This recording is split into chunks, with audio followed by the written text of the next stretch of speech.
Hello, everybody. I would like to welcome you today to the webinar series designed for CMI and by CMI.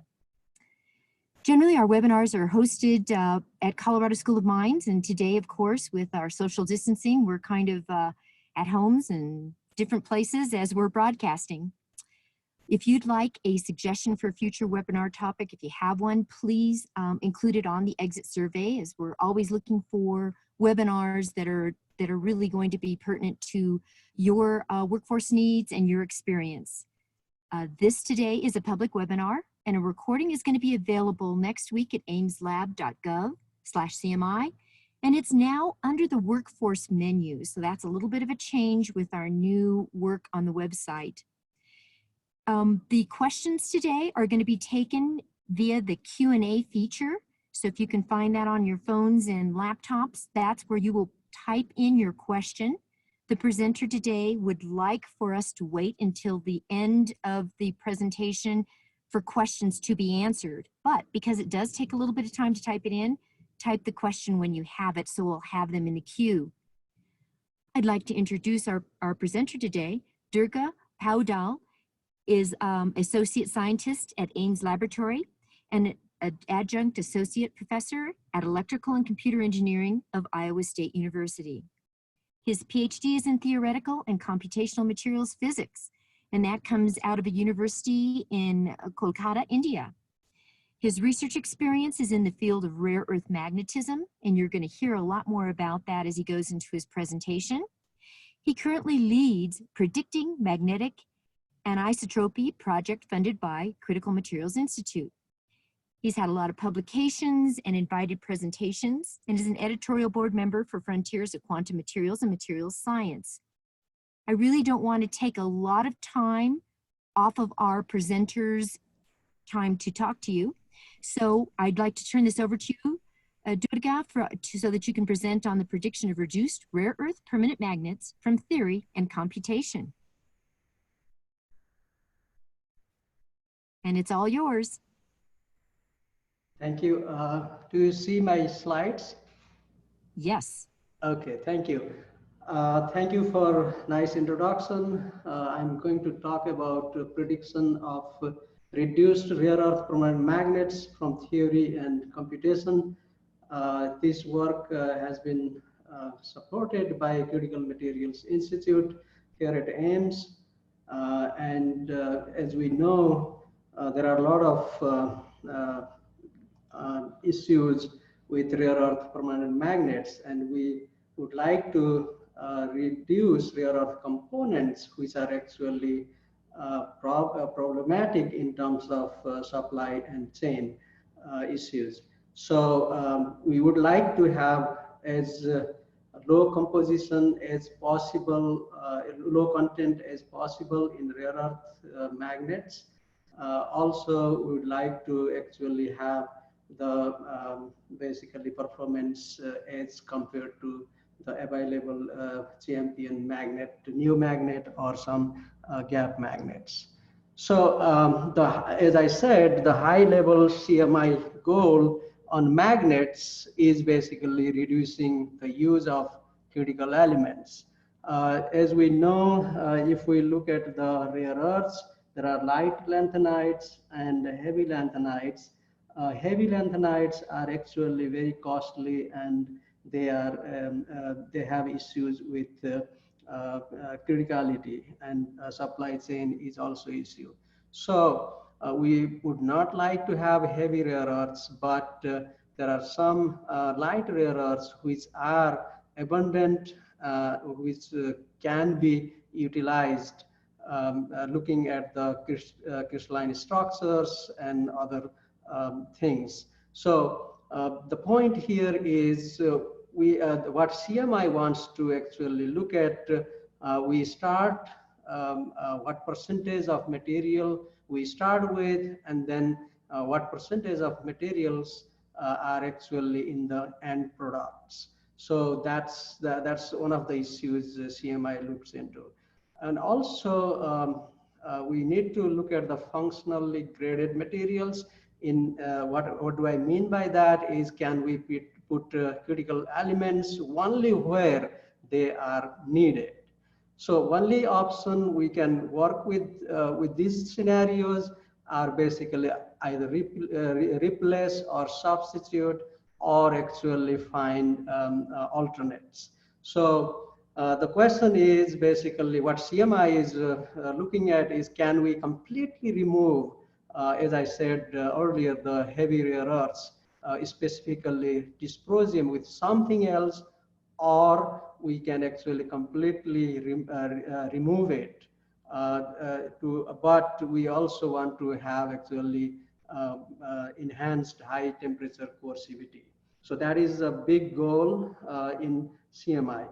And also there is another component which is used in magnets, is basically cobalt. Can we use something other than cobalt to enhance at least the transition temperature applicable for high temperature kind of applications? Those are mostly two issues we would like to address in this talk. Let me start with the outline. The rare earth and transition metals, as I said earlier, they are the building blocks for permanent magnets. We need to understand what is the origin of magnetic anisotropy in intrinsic sense, and how that magnetic anisotropy is translated to the extrinsic sense. So how that is translated to the coercivity. And also we talk about remanence, which the building block for remanence is actually magnetic moment, and what is the origin of magnetic moment in these permanent magnet materials. And also we have to look into the Curie temperature. Possibly we would like to have high temperature applications, so we need to also have material systems where the transition temperature is higher. So in this sense, we have to look into anisotropic atomic orbitals, anisotropic crystal structures, and then origin of magnetic moment and exchange. Actually, this moment and exchange, they come from transition metals. So, and also I would like to little bit talk about the issue of the magnet technology, a little bit of challenges, what challenges we are facing, and what are the solutions from fundamental level to applied level. So I will actually go after a couple of examples. While doing so, I will actually talk about 214-1 magnet, in which we'll actually substitute some of the neodymiums by cerium and lanthanum to reduce criticality. And we'll also talk about 112-1 compounds, which are actually discovered recently from Japanese and European, Japanese groups, and heavily put forward by European groups. It's actually neodymium iron 12 nitrogen kind of compounds. What are the role of interstitial inclusions, those kind of nitrogens in 112 compounds? So then I'll actually talk about 1,5 kind of compounds, where samarium cobalt 5 is historically very high uniaxial anisotropic magnet. But there is a problem with this magnet, because the magnetic moment is low. So how can we actually enhance the magnetic moment and reduce the cobalt composition content here? Then we'll actually go to improving 1,5 systems with the help of 217 structures, how we can actually understand the anisotropy and orbital moments in these actually samarium cobalt magnets. And I'll also kind of put forward a little bit some ideas. Can we really go after rare earth free magnets, which can be utilized in some applications? Then I'll actually summarize after explaining all these issues. Now, as I said, rare earths and transition metals are building blocks for permanent magnets. So in transition elements, actually iron, cobalt, nickel, in some cases manganese, these are the materials which have actually high magnetic moment. Nickel doesn't have much, but these are the elements which actually fulfill band magnetism and the exchange splitting or exchange interactions involved by these materials are generally higher. So these are the transition elements we'll be using, and also to have actually chemical binding, chemical stability, we need in some of the materials the p block elements. As we see in neomagnet, we need boron. If we want to have 112.1, we have actually nitrogen. So these kind of p block elements are also important. And if we talk about, as I mentioned earlier, we don't want any heavy rare earths. We want to reduce completely the dysprosium, but we want to actually have comparative performance without using dysprosium. Of course, neodymium, samarium, praseodymium, cerium are light lanthanides, which are really important to actually have magnetic anisotropy intact in some of the model magnetic materials. Of course, out of these neodymium, samarium, praseodymium, cerium is actually abundant, and it has some advantages because it actually not only has issue of valence state, it has actually issues of valence state, and those valence state issues can be taken in favor of using cerium as in some of the materials, and using that cerium for the magnetic anisotropy. So these are the basically building blocks for the permanent magnets. Now, let me talk a little bit of magnetic anisotropy and its origin. It actually relies on atomic orbitals. If we go and look at the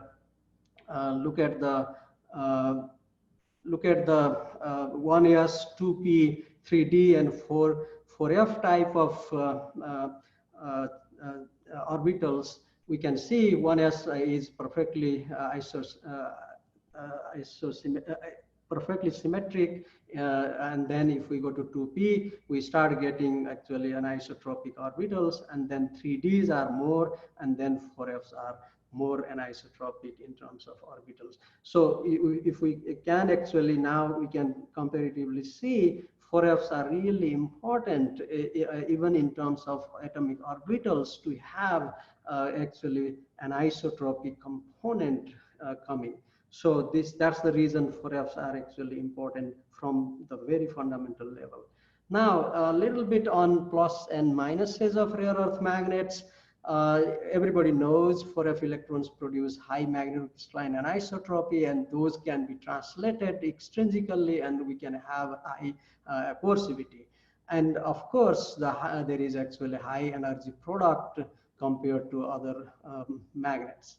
But the minuses are rare earths are not rare nowadays, but they are expensive to process. They are reactive. They are also prone to corrosion, and they have actually low volume magnetization. So actually, what we need to do in basically in CMI, taking advantages and then use those advantages for our benefit, and also while taking those advantages, we actually try to reduce the criticality. That's what we are doing and we should be doing. So now a little bit on origin of magnetic anisotropy. If we look at the anisotropic concept, it relies on crystal structure as well. If we have simple cubic structures, we rarely get any magnetic anisotropy, because if it is not anisotropic, we don't actually allow to have imbalance of magnetization needed in permanent magnets. So if we actually have, suppose, hexagonal structure, which I show it here, this is samarium cobalt 5 structure, where we can see there is actually cobalt 3Z layer, that's a red network, and there is actually another layer of cobalt blue, and then in that cobalt 2C layer, we have actually samarium in the middle.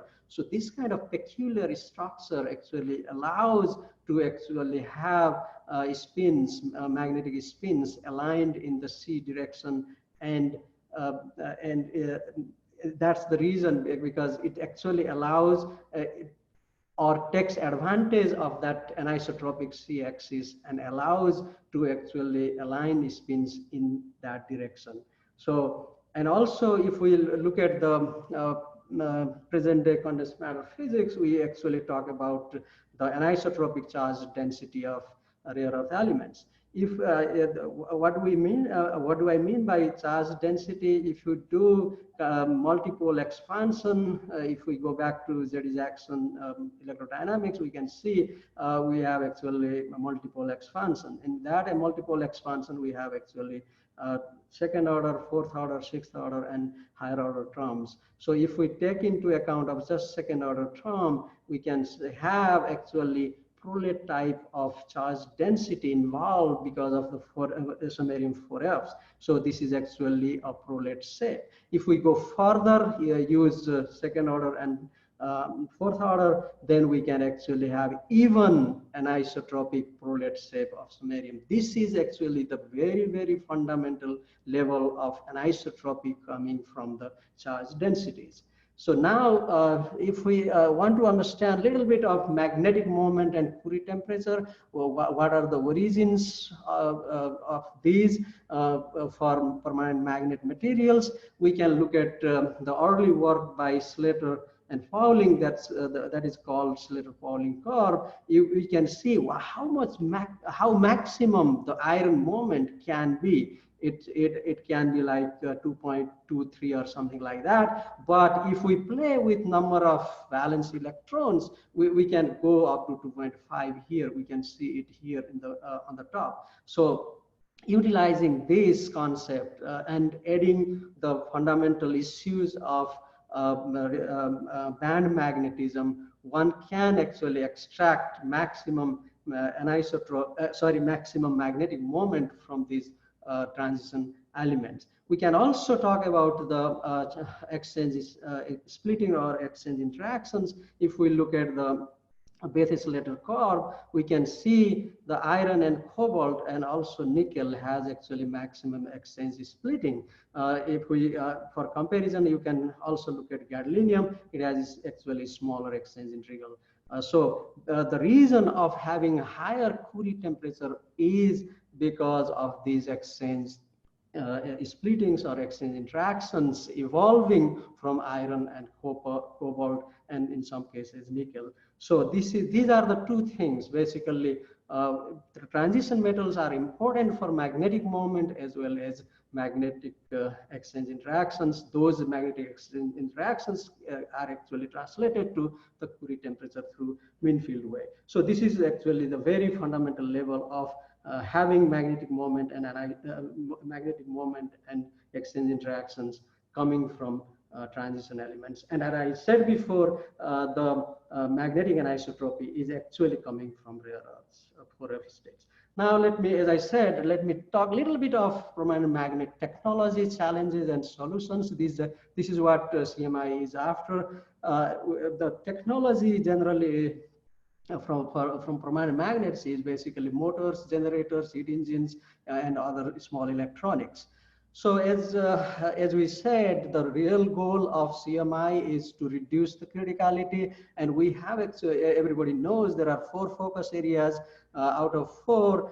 First is separation, second is actually the substitution, third is recycling, and fourth is basically cross-cutting science. So this project which I work with is basically in the boundary of cross-cutting and the focus area 2, which is actually finding the substitutes.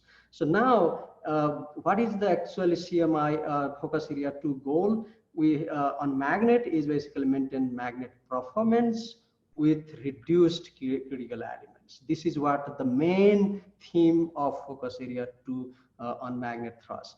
So what are the solutions?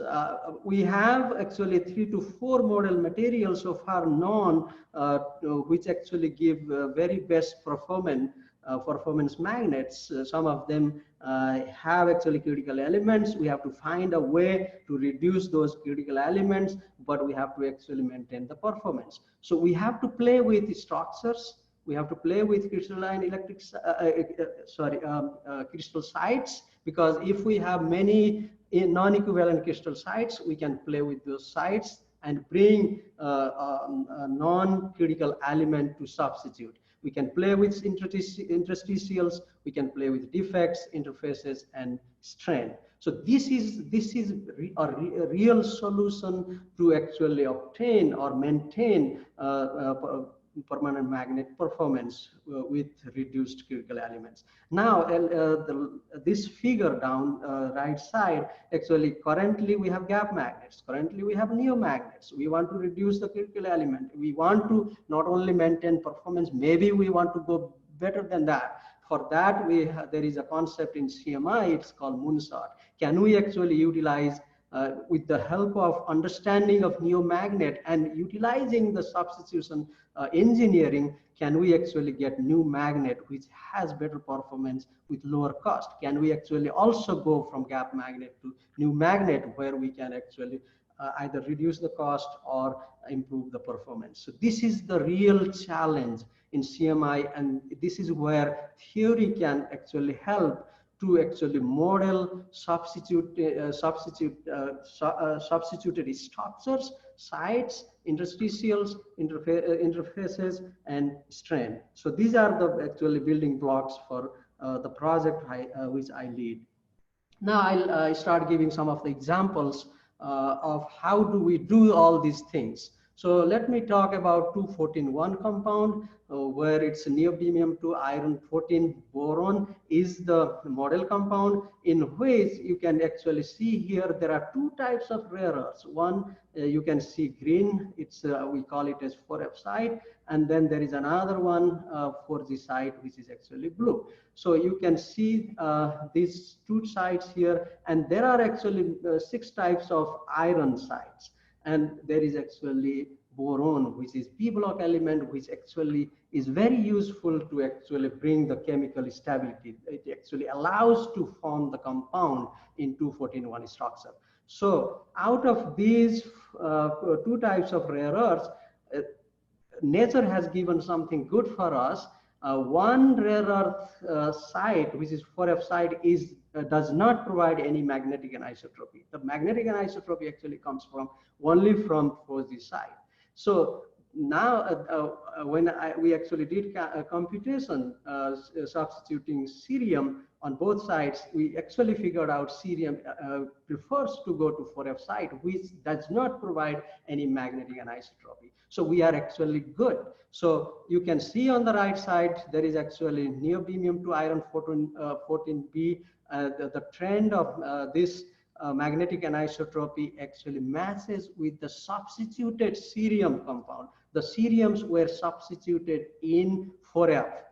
In the green sites, we can see the magnetic anisotropy is almost similar to pure neodymium 2 iron 14B. We are really good in this situation. If we really want to actually also improve a little bit of exchange splitting or Curie temperature, we can also put a little bit of cobalt, which actually goes to 4C site and allows to increase little bit of the Curie temperature. That's the advantage. So we can do the site engineering in such a way, unuseful site, unuseful in terms of magnetic anisotropy can be substituted by cerium, which is actually non-critical element. This is what brings it can actually fulfill one of the big goal or high level goal of CMI. Now let's do how far this has been going. So we can see there is actually a news from Toyota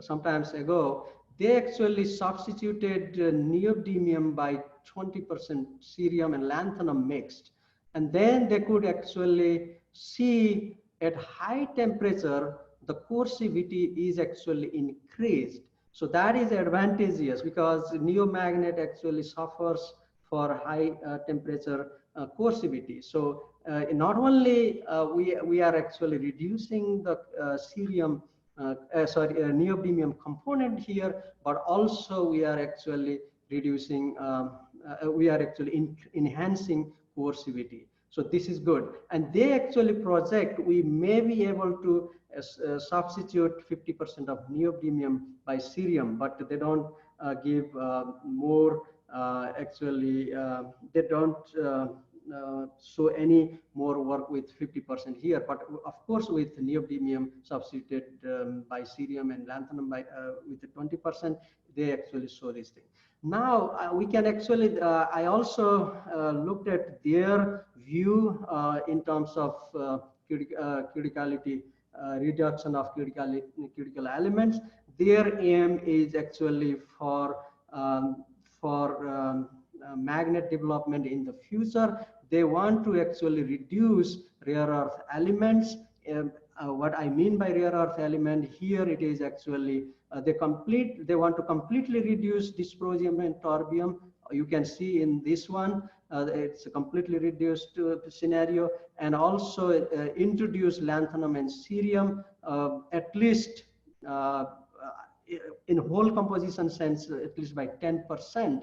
That with that, they want to actually develop the new generation application for this kind of material. So this is actually a long-term goal. This is what it is. I think the fourth generation has actually a little bit of still dysprosium and terbium, and second and third generation Prius had actually a high level of terbium and dysprosium. So the future of basically permanent magnet development relies on should rely on lanthanum, cerium, and not terbium and dysprosium. This is what their projection is.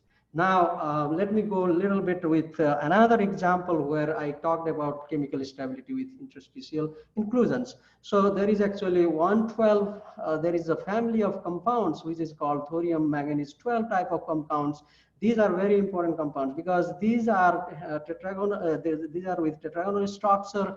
And if we look into the composition, we can see as compared to 214.1, there is nearly 50% low reduced neodymium used in neodymium iron 12 nitrogen.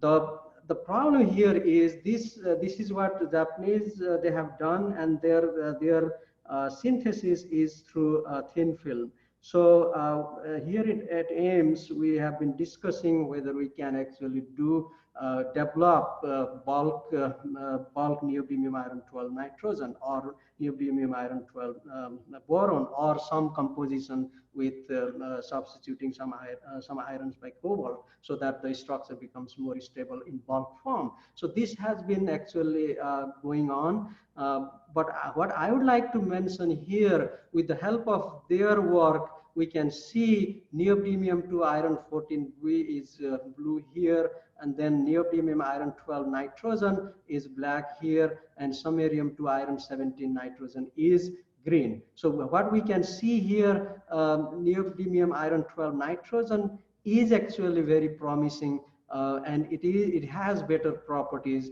as compared to neodymium 2 iron 14V. The question is, can we make a stable bulk system out of it? This is where we have been actually working on, and there is some progress. I'm not going to discuss today. Some of the results are not really out yet to discuss in public. So I hope in few years we'll be able to really come up with some composition of 112 phases in bulk form. This is a kind of high level aspirational slide where we can utilize 112 compounds with the help of some interstitial inclusions. Now let me go back a little bit on samarium cobalt 5, which, as I said earlier, it is a champion anisotropy material, but it has actually low magnetic moment. The magnetic moment is just 9 Bohr magneton per formula unit, so that is pretty low. But is there a way out utilizing site substitution or site engineering? Can we actually enhance magnetic moment on this compound and reduce cobalt? And then the obvious choice is, can we actually substitute by iron?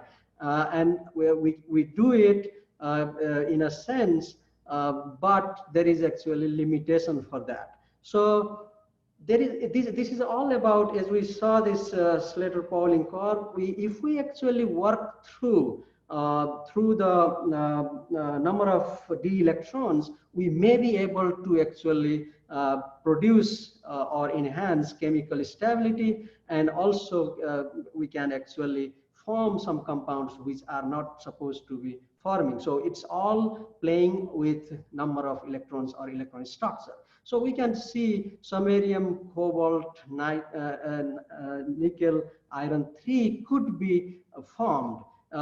Because if we just have samarium cobalt 5, we are here in terms of formation. If we are actually samarium nickel 5, we are here, and we have more d electrons here. If we actually utilize this actually scenario of samarium iron 5, samarium nickel 5, and samarium cobalt 5, we can actually utilize some number of d electrons coming from nickel in the system, and actually utilize those number of electrons to stabilize the compound. This is what actually we got from theory, and we are still waiting from the community. Somebody should come up with experiment on this. So CMI has been actually working on this in terms of experiment as well. So far I don't have anything to tell you in terms of success, but I hope it will come in within a year or two.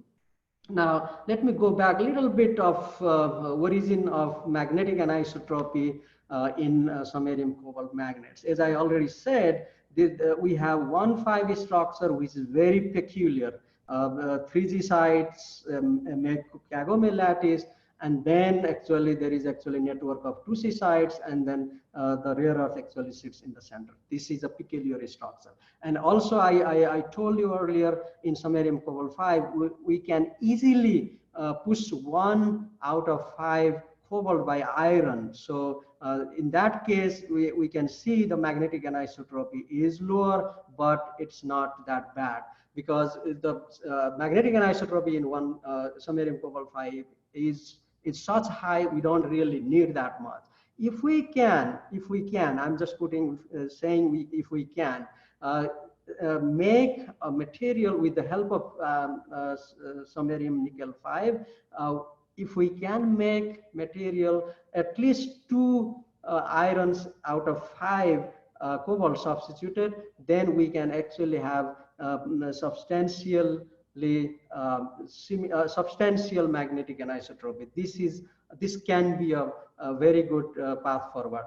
In terms of anisotropy, we can actually, even with one iron substitution, we can actually produce one more magnetron. So if we can put 2, we can actually have more. So this is actually also kind of fascinating. How do we actually form compounds with 1,5 compounds with iron substitution? Now, there is always issue of samarium cobalt 5. As everybody knows, samarium should not be producing any magnetic moment, because if we utilize Hund's rule, the orbital magnetic moment and spin magnetic moment should cancel each other. That's not the case. This is what we found. Actually, there is actually quenching of orbital moments in samarium 4F. Those quenching of orbital moments actually allows to have net moment in samarium, and then adds up with the cobalt moment, that is actually 7.5, and close to 1.5 is from samarium, and we get 9 Bohr magnetron. Now, what is the origin? So as I said earlier, there is actually the 4F charge densities are anisotropic. So if we look at samarium 4F charge densities, only utilizing second order term in multiple expansion, we can actually see the prolate shape. This is actually samarium 4F, and then there is actually this cobalt 3D. This is a model. Then if we do uniaxial direction calculation, we can have this way, and then we can have this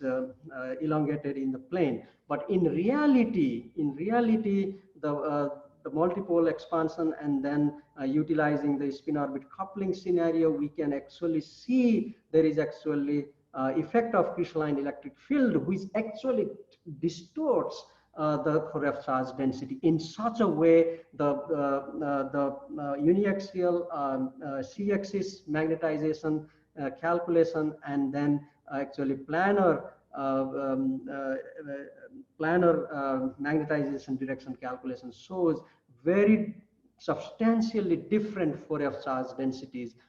If we subtract the total energy involved on these, actually we get very high magnetic anisotropy. And it can be also seen from the valence charge density. We can see there is substantially different charge densities in the c-axis and AB plane. And if we actually subtract those band energies, we can get the magnetic anisotropy. So this is what the origin of magnetic anisotropy in samarium or rare earth-based compounds. So let's little bit, if we really want to go forward with a high magnetic moment, we should be going from 1,5 structure to 217 structure. The unfortunate thing, if we actually go from samarium cobalt 5 to samarium 2 cobalt 17 structure, in the relatively lower temperature, the structure is rhombohedral. If we have that rhombohedral structure, we have actually all these samarium sites are actually coaxial to cobalt dumbbells. And those cobalt dumbbells, which are coaxial to samarium, they actually kill the magnetic anisotropy. So in rhombohedral structure, we may be just getting 1/3 of the total anisotropy involved in actually samarium cobalt 5. Now, the only solution is actually if we actually utilize the structure which is favorable structure for the magnetic anisotropy. That is actually hexagonal structure. The point here is if we actually start with cerium 2 cobalt 17, the structure is actually hexagonal structure. And if we go substituting cerium by samarium, and if we go 50-50% of cerium, samarium, cobalt 17, we actually we should be achieving a similar magnetic anisotropy as compared to actually 1,5 structure. You can see it here. There is actually very last side bullet here, black here. We can see a black bullet here. We can see the magnetic anisotropy in comparison to other composition. It's the highest, but we have to be careful because these are very large number of atoms in unit cell. So the computationally, we cannot go really high level of K points in the calculation. That's the reason our calculations always underestimate the magnetic anisotropy. So you can see that experimentally, you can see cerium 2 zirconium 2 cobalt 15 has actually large magnetic anisotropy. And I believe with the help of more powerful computers, we can actually enlarge or enhance magnetic anisotropy, which should be going beyond this star, red star here. So that's the reason what I'm claiming here. Basically, if we substitute cerium in samarium to cobalt 17, cerium actually goes and replaces the rare earth ion, which is coaxial to Fourier cobalt dumbbells. But the other 2B sites are actually free, which actually provide the maximum magnetic anisotropy, which is and should be comparable to 1,5 samarium cobalt 5 structure. So this is one of the example where we can actually enhance significantly the magnetic moment, as well as actually we can actually go after magnetic anisotropy, which could allow us to actually replace new magnet by this.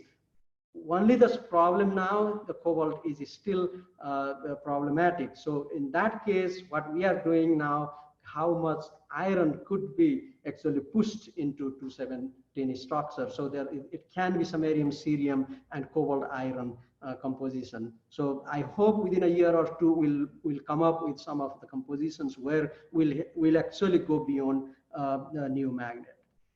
So now, as I promised, I have something to show a little bit on critical rare earth free and rare earth free permanent magnets. So here, what I'm showing you basically cerium cobalt 5. Cerium cobalt 5 is a material in which if you look at very low temperature magnetic anisotropy, it has actually 10 megajoule per meter cube. But when you go to room temperature or beyond, you actually get 3 to 4 3 to 4 megajoule per meter cube magnetic anisotropy. The question is, what is the role of, what is the origin of having magnetic anisotropy in this cerium cobalt 5 composition? So as I said, as I showed you earlier, there are actually two types of cobalts. One is cobalt 2C, which has a layer in the center. There is actually cerium or rare earth. So there is another layer which is actually cobalt 3Z. Here my convention is cobalt 1 is cobalt 2C and cobalt 2 is actually cobalt 3Z. You can see cobalt 1 and cobalt 2 means cobalt 2C and cobalt 3Z, they are actually bonded. And that bonding is in both sides. You can see here this side as well as this side. Now, if we actually substitute copper in this compound, what happens if we actually put copper here? See cobalt 2, cobalt 1, cobalt 2, cobalt 1, cobalt 2 actually have basically the bonding, but the bonding in other side is weakening because of this copper. The advantage here, this copper, which is actually going out from the bonding or weakening out from the bonding, could be utilized in macroscopic sense as grain boundaries, but that part we have not done. But this is my just speculation. In cerium cobalt 5, if we actually put copper, not only we actually maintain cerium cobalt 5 type of magnetic anisotropy, we could also maintain coercivity, which is the real parameter for real magnets. So this part I'm just speculating. There has to be some work in the future. This copper could be utilized as grain boundary effects. As in the case of 214.1, everybody knows why dysprosium was important, because dysprosium not only provides the magnetic anisotropy but also provides the grain boundaries there. So the grain boundary effects to enhance the coercivity. So that could be, a similar thing could be here because of copper. So a lot of work has been done by CMI, but still I believe this has to go forward. So, and also I'm not showing anything here as iron substitution, and we have done some work on cerium cobalt 5 with copper and iron substitution. There we have actually predicted 10% of copper and 20% of iron could be utilized not only to enhance magnetic moment, but also to maintain magnetic anisotropy, and that could lead to a cheap magnet which can actually perform for basically the gap magnet regime. So this is what we have been pushing. CMI has been pushing. There are a lot of projects involved on this kind of work, and we are actually helping through our calculations. Now, the last but not the least, manganese bismuth is a compound where there is no rare earth element, although there is actually heavy element bismuth involved. We can discuss about the bismuth cost, etc., but this can be a material, this can be a model material which allows us to bring in forefront the issues of rare earth permanent magnets. The advantage with this material is if we actually have C over the ratio of lattice constants higher enough, that is actually in the high temperature regime where or room temperature regime where magnets are useful. So there actually it has uniaxial magnetic anisotropy. If we go, of course, lower temperature, there is actually spin reorientation transition, then there is actually planar anisotropy. We don't really need that. But if we utilize this part, we can always get very good magnetic anisotropy. And again, the question is how to increase magnetic moment. And this has been also pushed by not only, I think, not only by CMI, but other groups. How do we actually utilize some substitutions and involve use some of the other components which can allow us to maintain magnetic anisotropy, but enhance the magnetic moment or magnetic moments to maintain the energy product. This is what I have. Now, this is the last slide. So basically what I discussed today is there are challenges, not only for basic science in permanent magnet, but also taking those basic science issues to applied science. This is where CMI actually does. There is actually small component in basic science for front, but that basic science is foundational for applied science in CMI. So my point here basically, first we really need to understand model permanent magnetic materials and then utilize that understanding to discover new disruptive permanent magnetic materials that should have high uniaxial magnetic anisotropy and magnetic moment with reduced cuticle elements. This is a challenge, and this is what the real challenge, high-level challenge or goal for CMI. Of course, as I discussed, we need to identify sites, crystal sites, which are not important and important for magnetic anisotropy, but could be substituted to actually have reduction in critical elements. That's opportunity. Not only that, we can utilize interstitials where we can bring the chemical stability or formation of the compound. So these are the opportunities. And also, as I said, we have to not only discover new disruptive permanent magnet materials, there is actually also possibility of utilizing some gap magnet regime. We need to discover some gap magnets which can be utilized for some applications. Of course, there can be, this is just my projection, there can be some work like ferrites. Can we actually utilize all the site engineering, etc., and uplift those kind of ferrite materials to the gap magnet regime? I mean, there are a lot of opportunities. Of course, we are tackling with the challenge with model magnetic materials and actually finding out new materials with site substitution, interstitial substitution, etc. And we are actually utilizing the understanding coming from rare earth magnetism or rare earth science, which is very important not only for understanding magnetic anisotropy, but also as such how these rare earths are actually coupling with transition elements and p-block elements.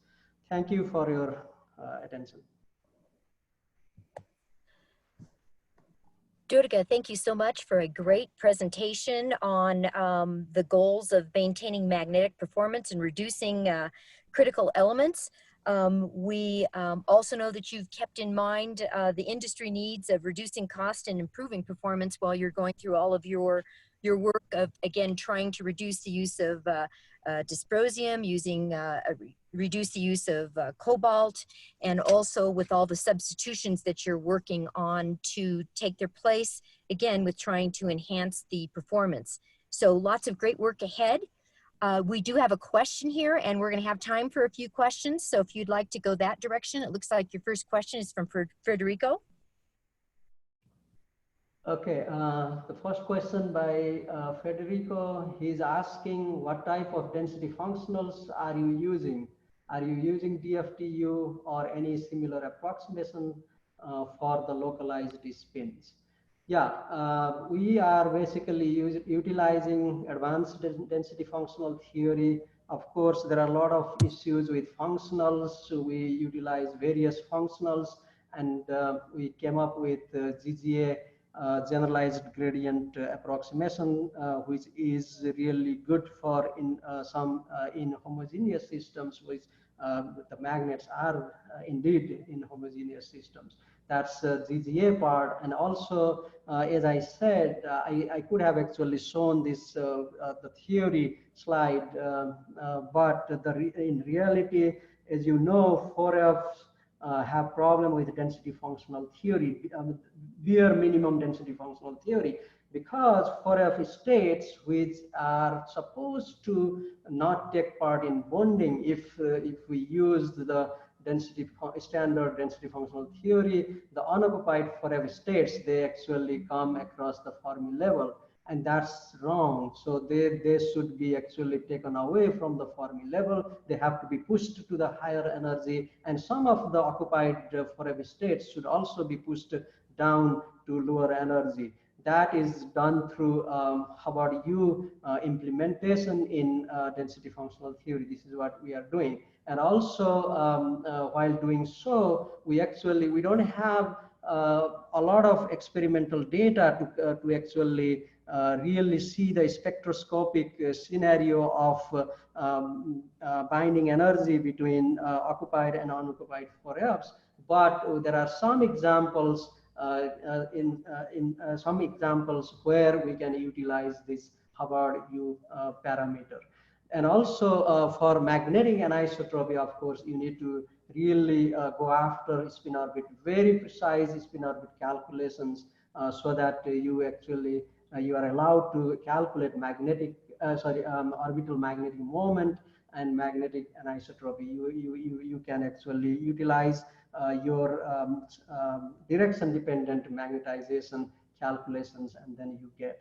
I would add though, all these things, in some cases we actually come up the parameters, the results which are comparable to experiment, but in some cases we don't. So the thing is, density functional theory is not perfect. So we have to really work and improve density functional theory, of course, with Hubbard-U spin orbit coupling, and also we have to improve this basically the excitation. So there are a lot of issues in density functional theory and beyond, but for at least for permanent magnet, the DFT plus U plus spin orbit coupling works well.